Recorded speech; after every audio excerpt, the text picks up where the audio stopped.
जय हिंद साथियों, स्वागत है आपका YouTube channel Kanhaiya GS world में। दोस्तों, उम्मीद है आप सभी लोग मस्त स्वस्थ और एकदम ज़बरदस्त होंगे और आपकी तैयारी भी बेहतरीन तरीके से चल रही होगी।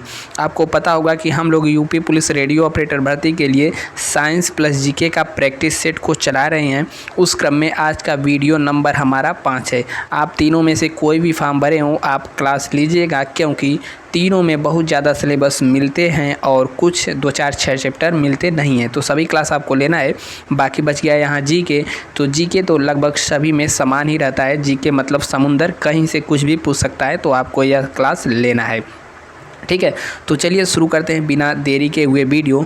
और आपको एक बार फिर से बता दे रहे हैं कि मेंटल एप्टीट्यूड का जो टॉपिक है वह सेम टू सेम यूपीएसआई का जो प्रीवियस ईयर जो अभी पेपर हुआ है यूपीएसआई का, उसी का सिलेबस मेंटल एप्टीट्यूड का सेम टू सेम है।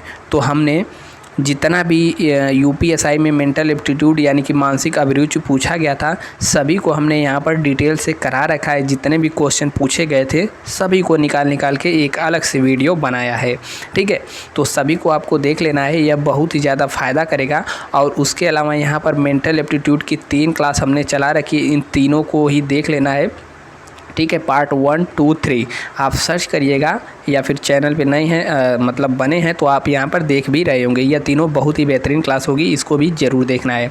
और चैनल पे नए हैं तो सब्सक्राइब कर ही लेना है और घंटे को भी दबा देना है, ताकि नोटिफिकेशन मिलता रहे। लाइक वाइक करते हुए चलना है। बहुत हो गया प्रचार प्रसार, अब चलते हैं अपने प्रैक्टिस सेट के ऊपर। और हमसे जुड़ने के लिए हमारे टेलीग्राम चैनल पर भी आप कन्हैया जीएस वर्ल्ड के नाम से सर्च करके जुड़ सकते हैं, या फिर आपको नीचे डिस्क्रिप्शन में लिंक भी मिल जाएगा, वहाँ से भी जुड़ सकते हैं। तो चलिए देखिए, आज का जो हमारा प्रैक्टिस सेट 5 का पहला क्वेश्चन है, कह रहा है निम्नलिखित में से मतलब पदार्थ के संदर्भ में निम्न में से कौन सा कथन सही नहीं है। तो यहाँ पर नहीं है, तो इसका भी बहुत ज़्यादा ध्यान देना, सही नहीं है पूछ रहा है। तो चलिए एक एक ऑप्शन को पढ़ते हैं। कह रहा है पदार्थ के कणों के बीच कोई आकर्षण बल नहीं होता है। आकर्षण बल तो होता है ना भाई, हाँ। अब देखिए यहाँ दूसरा कह रहा है कि पदार्थ के कण द्रव और वायुओं के सतत स्थानांतरित तो यह तो एकदम सही कह रहा है। पदार्थ कणों से बना होता है, बिल्कुल सही है, यह भी बना होता है। पदार्थ के कणों के बीच स्थान भी होता है, यानी कि तीनों कथन सही है। लेकिन यहाँ पर पूछा है कौन सा सही नहीं है, तो ऑप्शन नंबर 1 एक हिसाब से, इस हिसाब से हमारा हो जाएगा एकदम सही। ठीक है, चलिए बढ़ते हैं नेक्स्ट। खाली स्थान में विसरण अत्यधिक तीव्रता से होता है। तो विसरण पूछ रहा है किस में अधिक तीव्रता से होता है। तो आपको पता होगा विसरण सबसे तेज़ गैसों में होता है, क्योंकि जो गैस के अणुओं के बीच आकर्षण बल होता है लगभग ना के बराबर होता है। तो सही जवाब हो जाएगा गैसों। विसरण मतलब मान लीजिए यह है तो ऊपर नीचे इधर से उधर आना जाना, ठीक है, यही है विसरण। तो गैसों में बहुत ज़्यादा होता है और ठोस में तो एकदम नहीं होता है, और द्रव में ज़्यादा होता है। द्रव में गैसों की अपेक्षा कम होता है। ठीक है, कह रहा है रॉकेट लॉन्चिंग कौन से नियम पर आधारित है। तो रॉकेट लॉन्चिंग सिस्टम न्यूटन के तीसरे नियम यानी कि क्रिया प्रतिक्रिया के नियम पर आधारित है।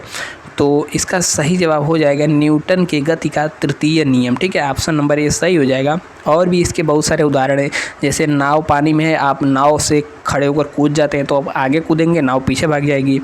और बंदूक से यदि गोली चलाएं तो गोली आगे जाएगी, आपको झटका पीछे मार देगी। इसीलिए जो बंदूक चलाता है कंधे से अपने बंदूक को पूरा सटा कर रखता है, ताकि गोली आगे जाए तो जब पीछे झटका आए तो हमारी पूरी बॉडी उसके संपर्क में आ जाए, जिससे हमें पूरा झटका न लगे।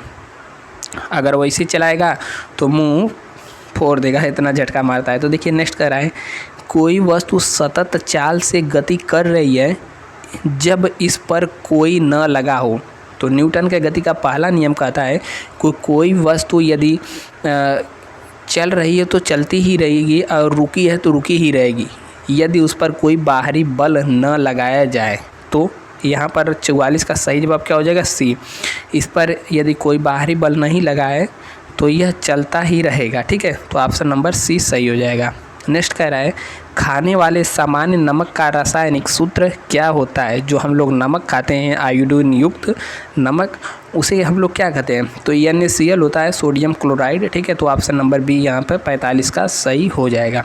और दोस्त वीडियो पसंद आ रहा हो तो लाइक का बटन भी दबा देना है, कंजूसी नहीं करना है। ठीक है, कह रहा है धात्विक ऑक्साइड की प्रकृति क्षारीय होती है, अर्थात वे अम्ल से प्रतिक्रिया करके लवण और जल का निर्माण करते हैं। निम्नलिखित में से उस धात्विक ऑक्साइड को बताएं जो अन्य से भिन्न है।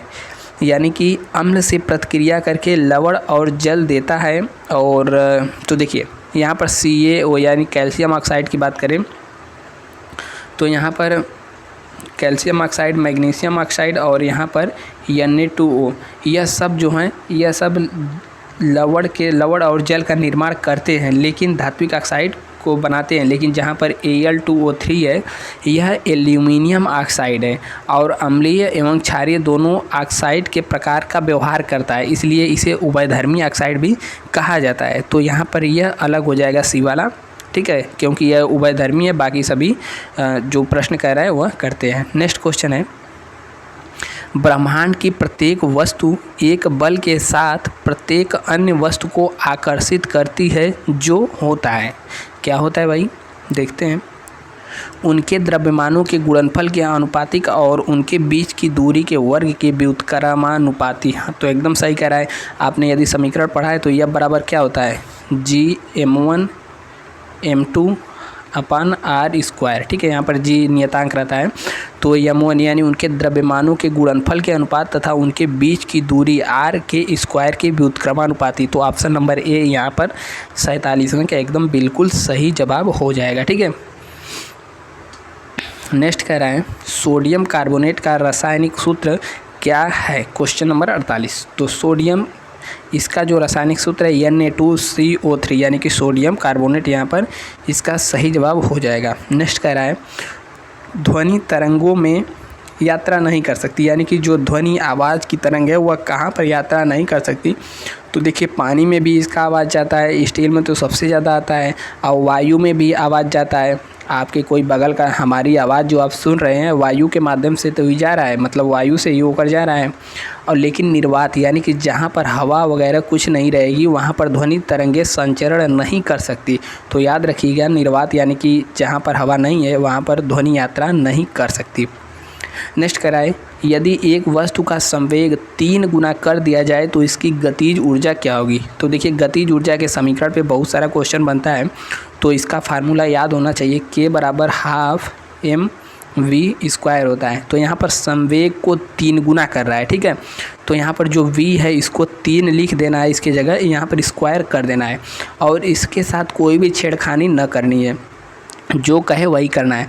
तो K बराबर क्या हो जाएगा, 3 का स्क्वायर कर देंगे तो यहाँ पर हो जाएगा 9, यानी कि संवेग हमारा यानी कि गतिज ऊर्जा हमारी कितनी हो जाएगी, 9 गुनी हो जाएगी। तो क्वेश्चन नंबर 50 का ऑप्शन नंबर यहाँ पर C सही जवाब हो जाएगा, मूल मान का 9 गुना हो जाएगा।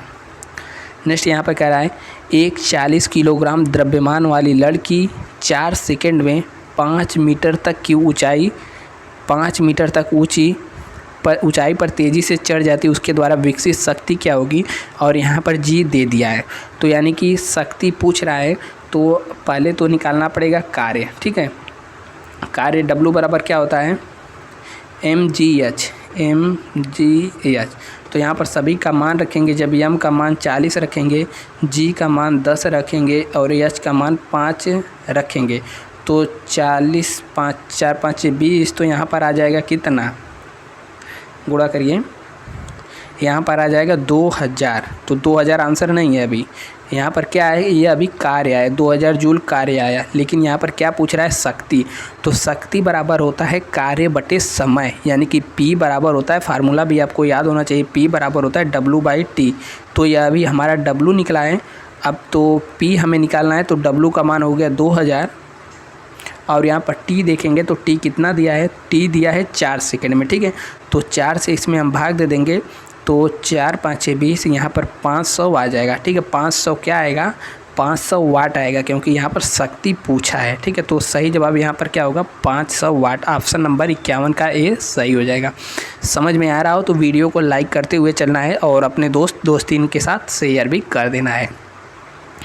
नेक्स्ट क्वेश्चन है निम्न में से कौन सी धातुएं ठंडे पानी के साथ शीघ्रता से अभिक्रिया करती हैं। ठीक है। तो यहाँ पर पोटेशियम, एल्यूमिनियम थोड़ा सा अपना भी दिमाग लगा लेना है। यदि ठंडे पानी में लोहा डालेंगे तो क्या इतनी तेज़ी से शीघ्रता से अपक्रिया करेगी? नहीं। एल्यूमिनियम करेगी? नहीं। जस्ता करेगा? नहीं। यहाँ पर जो पोटेशियम है इसको डालने पर बहुत तेज़ से अपक्रिया करता है। तो अब 52 का ऑप्शन नंबर ए सही हो जाएगा। ठीक है। क्वेश्चन नंबर 53 कह रहा है इलेक्ट्रॉनों की वह अधिकतम संख्या जो बाह्यतम कक्षा में रह सकते हैं। तो 2, 8 और 8, 18, 32 होता है। तो बाहरी कक्षा में अधिकतम कितनी संख्या रह सकती है? तो ऑप्शन नंबर सी 53 का हो जाएगा, 8 इलेक्ट्रॉन रह सकते हैं।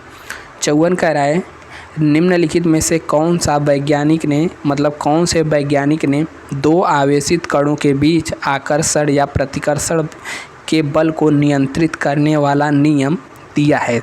तो 54 का सबको पता होगा, कूलाम ने दिया है। तो ऑप्शन नंबर यहाँ पर डी सही हो जाएगा। ठीक है। 55वां कह रहा है एक वस्तु पर बल लगने के बावजूद भी किया गया कार्य शून्य होगा यदि उसका विस्थापन क्या है? देखिए, विस्थापन यदि शून्य है तो कार्य भी शून्य होगा। इसीलिए कोई व्यक्ति यदि खड़ा है अपने सर पर 10 किलो, 20 किलो, 50 किलो वजन ले करके, तो उसको हम नहीं मानते थे कि उसने कार्य किया है, क्योंकि चला ही नहीं, विस्थापन उसका शून्य है। तो यहाँ पर हो जाएगा 0।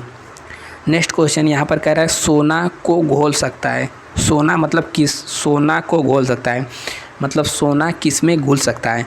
तो ग्लिसरीन में घुल सकता है, मेथनॉल में, या पेट्रोलियम ईथर, या एक्वा में। तो देखिए यहाँ पर एक चीज़ होता है 3HCl + HNO3, इसी के मिश्रण को हम लोग, यानी कि 3 HCl रहेगा और 1 HNO3 रहेगा, इसको हम लोग कहते हैं एक्वा। ठीक है। एक्वा में सोना हो गया, सोना के अलावा प्लेटिनम का आपने नाम सुना है, वह भी इसमें घुल सकता है, या इतना पावरफुल हो जाता है। तो सही जवाब ऑप्शन नंबर डी हो जाएगा, एक्वा में सोना, प्लेटिनम वगैरह घुल सकते हैं। नेक्स्ट क्वेश्चन है सबसे हल्की धातु कौन सी है? तो लिथियम होती है। ठीक है। तो 57 का क्या हो जाएगा? B, hydrogen, helium, lithium. धातु पूछ दिया है तो यहाँ पर हीलियम गैस में आ जाएगी। कह रहा है कि पीतल निम्न में से किससे बनी एक धातु होती है? तो देखिए यहाँ पर पीतल हो गया, गन मेटल हो गया, ठीक है, और कुछ और प्रकार के मिश्रण होते हैं, जैसे टांका पूछ दिया, मतलब जो टीन और कांच का मिश्रण होता है, वह टांका जो लगाते हैं। ठीक है। इस प्रकार से जो मिश्रण होते हैं इनको भी आप लोग देख करके जाइएगा। तो यहाँ पर कह रहा है पीतल निम्नलिखित से किससे बनी होती है? तो 57 का ऑप्शन नंबर 58 का ए सही हो जाएगा। यहाँ पर 70% तक इसमें तांबा होता है और 30% करीब जस्ता होता है। ठीक है। तांबा और जस्ता यानी कि कापर और जिंक। नेक्स्ट क्वेश्चन है कार्बन डाइऑक्साइड के कारण वायुमंडलीय तापमान में होने वाली वृद्धि को क्या कहते हैं? तो इसको हम लोग कहते हैं ग्रीन हाउस इफेक्ट। ठीक है। कार्बन डाइऑक्साइड अधिक बढ़ने के कारण पृथ्वी का तापमान बढ़ता जाता है, जिसको हम लोग ग्रीन हाउस इफेक्ट भी कहते हैं। नेक्स्ट क्वेश्चन यहाँ पर केमिस्ट्री से पूछ दिया आधुनिक आवर्त सारणी में निम्नलिखित में से समूहों में से किस में नोबेल गैस को रखा जाता है? तो यह बहुत ही फेवरेट क्वेश्चन है। ऑप्शन नंबर डी, यानी कि जो 18वां आवर्त है, ठीक है, 18वें आवर्त में सभी नोबेल गैसों को, जैसे कि हीलियम हो गया, ठीक है, सोडियम हो गया, और यहाँ पर सोडियम नहीं, जैसे हीलियम हो गया, नियान हो गया, आर्गन हो गया, क्रिप्टॉन हो गया, यह सब जो नोबेल गैसें हैं आवर्त नंबर 18 में इनको रखा जाता है। ठीक है। तो याद रखिएगा। अब नेक्स्ट यहाँ पर हम लोग बढ़ते हैं। अब आएगा हमारा जीके वाला सेक्शन, यानी कि सामान्य ज्ञान वाला भाग। तो इसमें कह रहा है, पहला क्वेश्चन है गौतम बुद्ध कौन से गणराज्य के थे? यानी कि गौतम बुद्ध शाक्य गणराज्य के थे। आपने पढ़ा होगा गौतम बुद्ध के बारे में, तो यहाँ पर डिटेल में यहाँ पर गौतम बुद्ध कहाँ के थे? तो शाक्य गणराज्य के निवासी थे। तो ऑप्शन नंबर यहाँ पर बी सही हो जाएगा। देखिए जितना भी आपका 40 क्वेश्चन में से सही हो, एक बार नीचे आप सभी को कमेंट करना है कि आप लोग कितना सही कर पा रहे हैं। अकबर का मकबरा निम्नलिखित में से किस स्थान पर है? तो अकबर का मकबरा आगरा के सिकंदरा में इनका है, और हुमायूं का दिल्ली में है, और हुमायूं अकबर जहांगीर का लाहौर में है। ठीक है। और शाहजहां का कहाँ पर है भाई? शाहजहां शाहजहाँ का तो वही ताजमहल में है, ठीक है। तो इन सब का मकबरा भी याद रख लेना है। नेक्स्ट क्वेश्चन है, गांधी और इरविन के मध्य समझौता कब हुआ था? तो 5 मार्च 1931 इतिहास का दिन याद होना चाहिए। 1931 में गांधी और इरविन के मध्य समझौता हुआ था। और यह क्या मतलब कब हुआ था? सविनय अवज्ञा आंदोलन को समाप्त इसी के बाद किया गया था। और इसमें जो सभी राजनीतिक बंदी थे उनके विरुद्ध जो हिंसा के आरोपी नहीं थे उनको रिहा कर दिया गया, ठीक है। और लेकिन भगत सिंह राजनीतिक कैदी बंदी नहीं थे, इसलिए उनको यहाँ पर नहीं छोड़ा गया था इस समझौते के तहत, ठीक है। नेक्स्ट क्वेश्चन कह रहा है, निम्नलिखित में से कौन से संविधान के राजनीति निदेशक तत्व कहाँ से लिए गए हैं? राजनीति निदेशक तत्व यानी कि DPSP, directive principle of state policy, यह आयरिश यानी कि आयरलैंड संविधान से लिया गया है। तो ऑप्शन नंबर सी यहाँ पर सही जवाब हो जाएगा। नेक्स्ट क्वेश्चन 65वां कह रहा है, मौलिक अधिकार भारतीय संविधान में कितने उल्लेखित हैं? तो मौलिक टोटल 6 अधिकार हैं। कौन कौन से हैं? समता का अधिकार है, स्वतंत्रता का अधिकार है, शोषण के विरुद्ध अधिकार है, धार्मिक स्वतंत्रता का अधिकार है, कितना हो गया? 4, ठीक है। और संस्कृति और शिक्षा संबंधी अधिकार है, संवैधानिक उपचारों का अधिकार है जो कि आर्टिकल 32 में है। तो इस प्रकार से टोटल 6 हैं, ठीक है। 12 से 35 तक में आते हैं। तो यहाँ पर ऑप्शन नंबर बी सही हो जाएगा। और यहाँ पर अगर पूछ ले मूल संविधान में पूछ दे तो मूल संविधान में 7 थे, ठीक है, और वर्तमान में 6 हैं। भारत के राष्ट्रपति क्या देश के प्रमुख होते हैं, या फिर सरकार के प्रमुख, या फिर देश और सरकार के प्रमुख, या संसद पार्लियामेंट के प्रमुख? तो देखिए, भारत के जो राष्ट्रपति होते हैं वह देश के प्रमुख होते हैं, देश को वह रिप्रेजेंट करते हैं। तो ऑप्शन नंबर ए सही हो जाएगा। बाकी सरकार के प्रमुख प्रधानमंत्री जी होते हैं। नेक्स्ट क्वेश्चन, लोकसभा भारत की सदन का गृह है। तो हमारे संसद यानी सदन में 2 सदन होते हैं, एक होता है लोकसभा और एक होता है राज्यसभा, ठीक है। लोकसभा और राज्यसभा, लोकसभा को निचला सदन कहते हैं और राज्यसभा को उच्च सदन कहते हैं। लोकसभा में ज़्यादा मेंबर रहते हैं और राज्यसभा में 250 रहते हैं। तो यहाँ पर क्या हो जाएगा? लोकसभा निचला सदन है, ठीक है। और पिछले बुजुर्गों का सदन किसे कहते हैं, या उच्च वरिष्ठ नागरिकों का, यहाँ पर तो राज्यसभा हो जाएगा, ठीक है। तो राज्यसभा और लोकसभा आपको यहाँ पर याद रख लेना है। और पूछ दे किस अनुच्छेद में है? तो आर्टिकल नंबर 79 में है, ठीक है। लोकसभा इसको याद भी कहते हैं सरला, संसद, राज्यसभा, लोकसभा, ठीक है। इस प्रकार से होते हैं। नेक्स्ट कह रहा है, सूर्य का प्रकाश पृथ्वी तक पहुंचने में कितने मिनट का समय लगता है? तो 8.4 सेकेंड, या फिर यहाँ पर 8.3 सेकेंड लिख दिया है। तो यहाँ पर नियरेस्ट 8.3 सेकेंड का समय लगता है। ऑप्शन नंबर बी सही हो जाएगा, ठीक है। नेक्स्ट क्वेश्चन यहाँ पे कह रहा है, वायुमंडल की सबसे निचली परत कौन सी होती है? तो वायुमंडल में टोटल 5 परत होती हैं। ट्रोपोस्फीयर जिसे क्षोभ मंडल कहा जाता है, उसके बाद उसके ऊपर होती है समताप मंडल जिसे स्ट्रेटोस्फीयर कहा जाता है, फिर उसके ऊपर मध्य मंडल जिसे मेसोस्फीयर कहा जाता है, फिर चौथा होती है आयन मंडल जिसे आयनोस्फीयर, और 5वां सबसे ऊपर ही होता है एक्सोस्फीयर जिसे बहिर्मंडल कहा जाता है। तो यहाँ पर सबसे निचली परत पूछा है तो ट्रोपोस्फीयर यानी कि क्षोभ मंडल, ऑप्शन नंबर 20 सही जवाब हो जाएगा, ठीक है। नेक्स्ट क्वेश्चन है, ATM का विस्तारित रूप क्या है? तो एनी टाइम मनी या ऑल टाइम मनी। देखिए, पहले तो हम लोग क्या याद करते थे, ऑल टाइम मनी यानी हर समय पैसा ही पैसा है, या फिर एनी टाइम मनी हर समय पैसा है। तो यह एकदम गलत हो जाएगा। इसका जो सही जवाब है ऑप्शन नंबर सी हो जाएगा, ऑटोमेटेड टेलर मशीन, ठीक है। तो ऑप्शन नंबर सी सही जवाब है। 71 कह रहा है, बॉक्साइट किसका अयस्क है? तो बॉक्साइट एल्यूमिनियम का अयस्क है और इसी से ज़्यादातर एल्यूमिनियम निकाला जाता है। तो ऑप्शन नंबर ए एकदम सही हो जाएगा। 72 कह रहा है, निम्नलिखित में से कौन सा उत्सर्जन अंग नहीं है? तो देखिए, गुर्दा यानी कि क्या बोलते हैं, किडनी ना, हाँ किडनी, और फेफड़ा यानी कि फेफड़ा होता है, और प्लीहा कलेजा, इसमें से कौन उत्सर्जन अंग नहीं है? आप सोच लीजिए। अब सुनिए आंसर, इसका जो सही जवाब होगा कलेजा। देखिए कलेजा मतलब दिल नहीं होता है, कलेजा मतलब होता है यकृत यानी कि लीवर। तो लीवर जो होता है अंग नहीं है, पूछा है ना, तो लीवर तो होता है, लेकिन देखिए उत्सर्जन अंग मतलब क्या होता है कि जो भी एक तरीके से खराब पदार्थ है या फिर शरीर से बाहर निकालने का, वेस्ट विषैले पदार्थों का जो बाहर निकालने का कार्य करते हैं उसी को हम लोग कहते हैं उत्सर्जी अंग।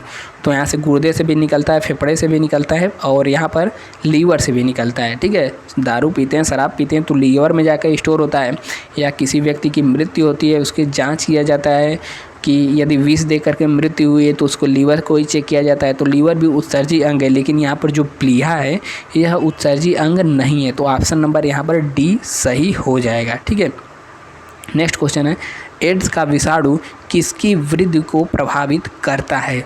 तो एड्स यानी कि वायरस से होने वाला रोग है और यह रक्त में टी कोशिकाओं को प्रभावित करता है। ऑप्शन नंबर सी एकदम सही जवाब हो जाएगा।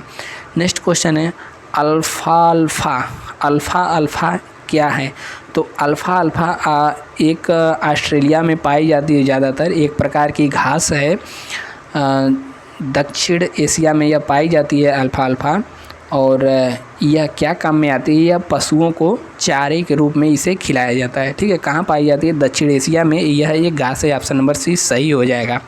नेक्स्ट क्वेश्चन कह रहा है, सिमलीपाल राष्ट्रीय टाइगर रिजर्व कहाँ पर है?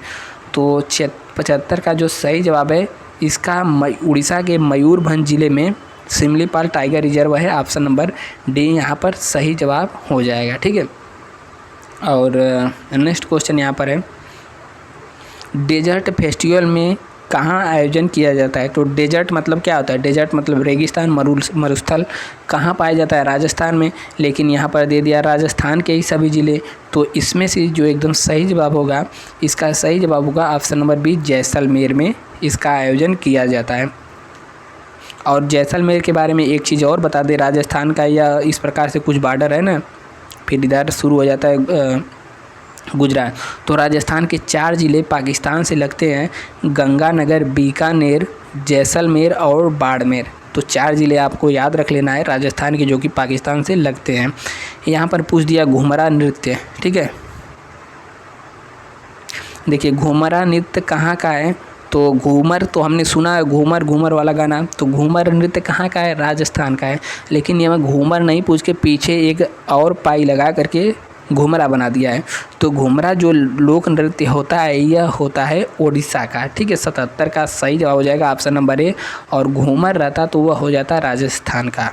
नेक्स्ट क्वेश्चन है, उत्तर प्रदेश में निम्नलिखित जनपदों में से कौन सा जनपद क्षेत्रफल की दृष्टि से सबसे छोटा है?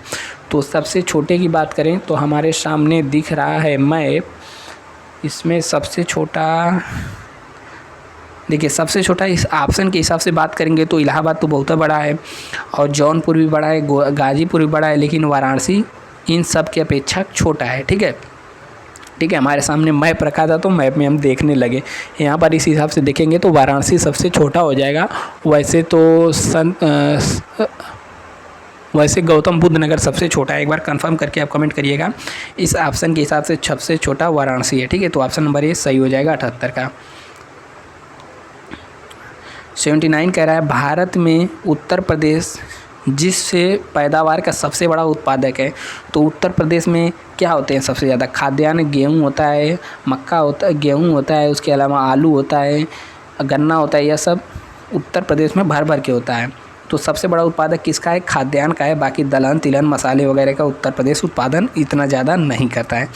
80 कह रहा है, निम्नलिखित में से कौन सा विषय राज्य सूची का हिस्सा है? तो देखिए 3 प्रकार के सूची होते हैं, एक प्रकार का होता है सेंट्रल यानी कि केंद्र सूची, और दूसरा होता है राज्य सूची, और तीसरा होता है समूहवर्ती सूची, जिसमें कानून केंद्र और राज्य दोनों मिलकर बनाते हैं।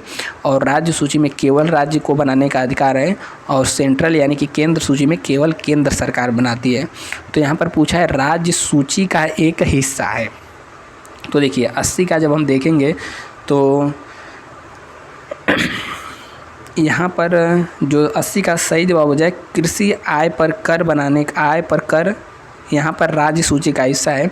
बाकी वन, जनसंख्या नियंत्रण और परिवार नियोजन यह समवर्ती सूची का हो जाएगा। आर्थिक और सामाजिक सूची यह सब नहीं होंगे।